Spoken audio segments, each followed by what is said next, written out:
So Nudge, back from Cardiff, quite a remarkable game, especially for Alex Thompson taking 12 wickets in the match. How you and the squad reflect on how that went?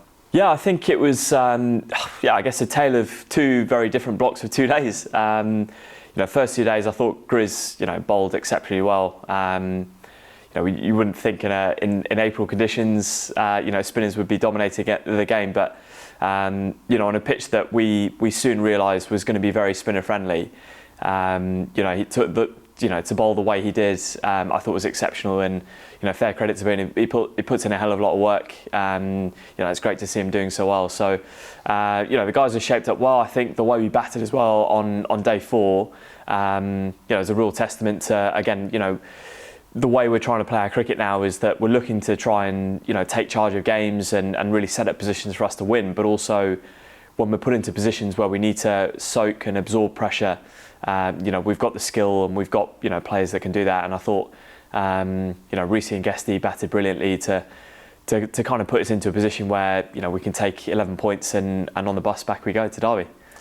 I suppose you look at it and go 400 set on the last day. The wicket obviously died, but it wasn't easy to score without a loss of overs, potentially maybe even a push for victory potentially on the final day. Yeah, definitely. Again, I think that was how we were looking to go at the start of the day. We said the first hour was going to be really important for us. So getting ourselves into a position where we could kind of set up the game and do it our way, I think was really key. And the guys at the top of the order, gave us that. Lloydie batted really well at the start. It was unfortunate to get run out, but again, the way that he batted and the intent that he showed just continued down the innings. So it was one of those that we were going, we'll assess it at lunch, we'll assess it at tea and see where we're at. And I think we needed 200 a little bit after tea. And it was just, I think if it wasn't for the inconsistent bounce and if it wasn't for kind of the turgidness of the wicket, then I think, we would have 100% gone for it. And I remember, having my pads on with Nye after tea, and every couple of minutes we were either going for it, we weren't going for it. So, it was an interesting one. But I think, look, to start the season, it's, you get underway, you get your 11 points and you're into the season, as Gaffer said. So it's a really good one for us to start, and it's putting us into very different positions. And it's what we said this year is that if we can get 4 or 5 wins, we're going to be at the top half of the table and in a really good spot to contend for promotion come September. Kookaburra round of balls has been and gone.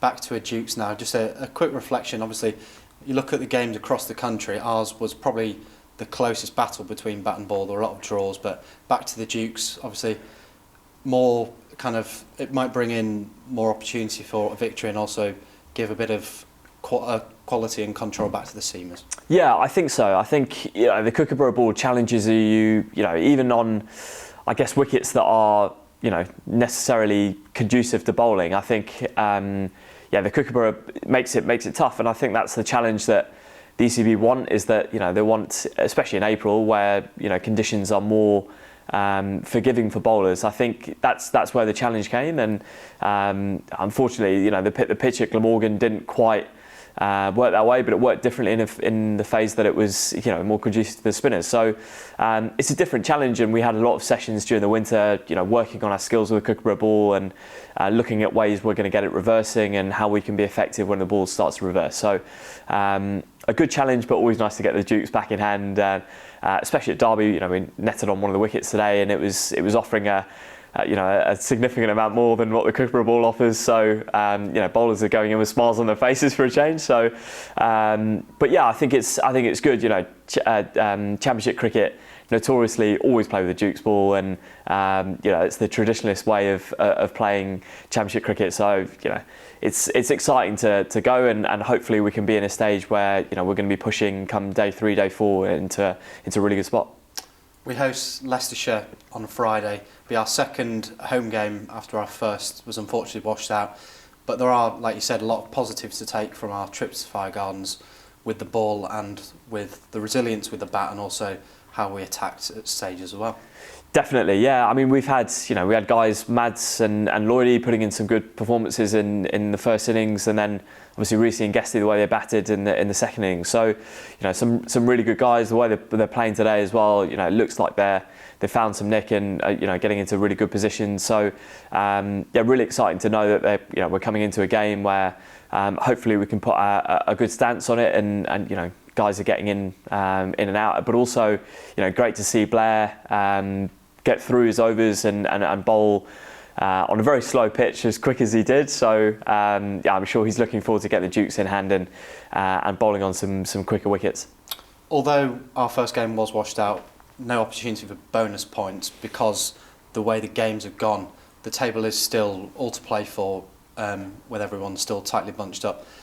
If we get on a roll, especially with 2 home games in 3, it could really propel us and give that a good early start to the County Championship. Yeah, definitely. That's one of the challenges, I think, is as a team, if you can start well and stay in the mix, it really helps you in that push when you go into the middle of the season when you're playing T20 and Championship cricket together. I think that's really important. Sometimes if you get a couple of losses early doors, it's hard to kind of drag it back. And obviously exciting for us. We've got Darren de Pavilion coming in the back end of April and the start of May. So, having 2 overseas quicks is something we've been desperate for here. So it's really exciting to know. We've got a couple more games until we're going to be a real side to contend with. So I think it's important for us. Shame obviously we didn't get any cricket in that first game, but I think for us now it's just going to be can we get and try and be as positive as we can moving into the next few games, and we're going to have a good challenge coming up against Yorkshire after Leicester. So it's going to be 2 games where I think we can hopefully have a really good competition.